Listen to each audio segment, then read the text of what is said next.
What's up, guys? Campo back here. UFC 309 just happened over the weekend. I talked about the boxing my other video, but this time I'm going to talk about UFC 309. John Jones versus Stipe Miocic. I did a prediction. I did say John Jones was going to win by decision. I said Michael Chandler was going to win by, I don't know what he said. I said Michael Chandler to win. And who was the third? I did say Bo Nickel was going to win as well. But none of it went the way I thought it was going to go. So there you go. But it was a great card. I did really enjoy it. Each fight went in a way I didn't expect. But Bo Nickel versus Paul Craig, that was a strange one for me. I thought the unanimous decision was a bit weird. I thought Paul Craig actually did really well thinking about it. I was watching him like, Paul Craig's actually not doing too bad. But Bo Nickel felt like, I'm going to put it out there, Bo Nickel looked like the Mortal Kombat guy or Street Fighter spamming the same button over and over again with the overhand right. He showed a lot of holes in his game when it came to striking, especially a guy who's longer and taller. So, and I kept saying, I'm not professional, but this is coming from an amateur boxing coach's point of view. If you're going to go high, you got to go low first. You got to feint. You got to set it up. To set it up better, he would literally just throw it like every time. And sometimes it landed because Paul Craig isn't the greatest striker.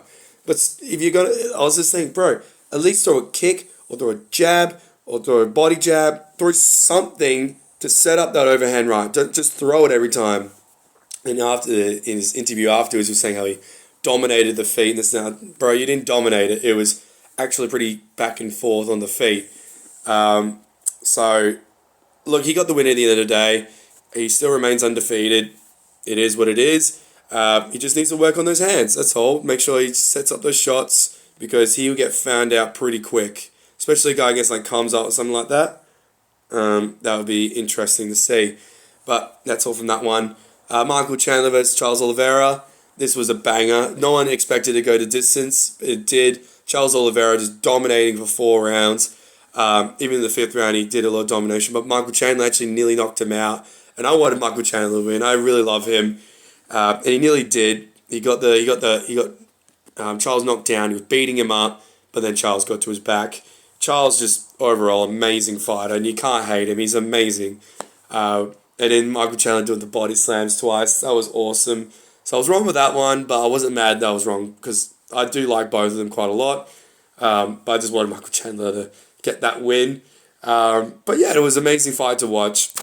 But the main event, you had Stipe versus John Jones, the GOAT, which was awesome to watch. Like, now, regardless what you were saying, people were saying about the Aspinall thing, look, yes, in competitive point of view, Jones should have been fighting Aspinall, but look, it is what it is. He fought Stipe, and you could definitely see he slowed down, but Stipe was even slower.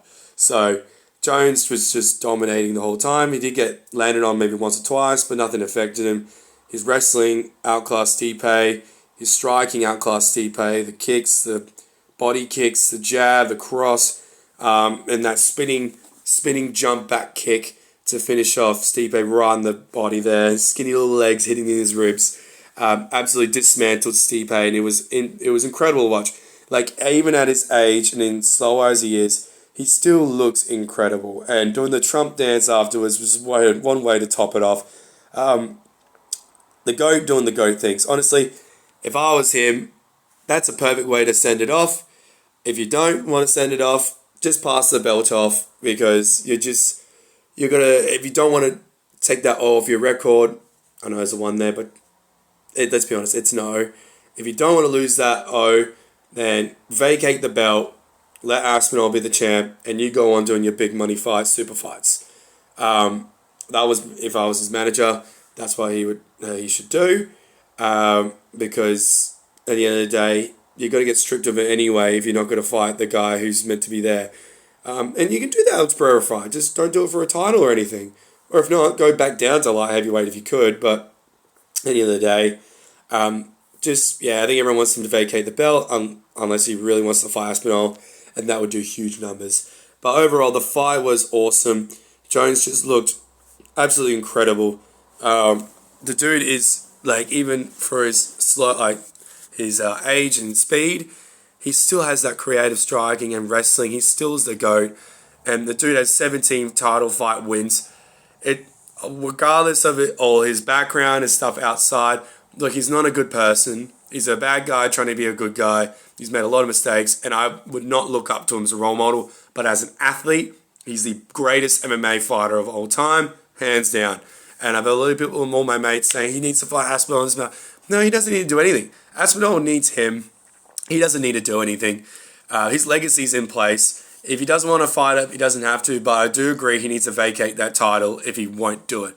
But it'd be interesting to see what happens in the next few weeks or next few months once they do this negotiating, see what they come up with. But if I was his manager, I would say, dude, either hang up the gloves or get rid of that title, because look, you don't need it. You've already cemented your legacy.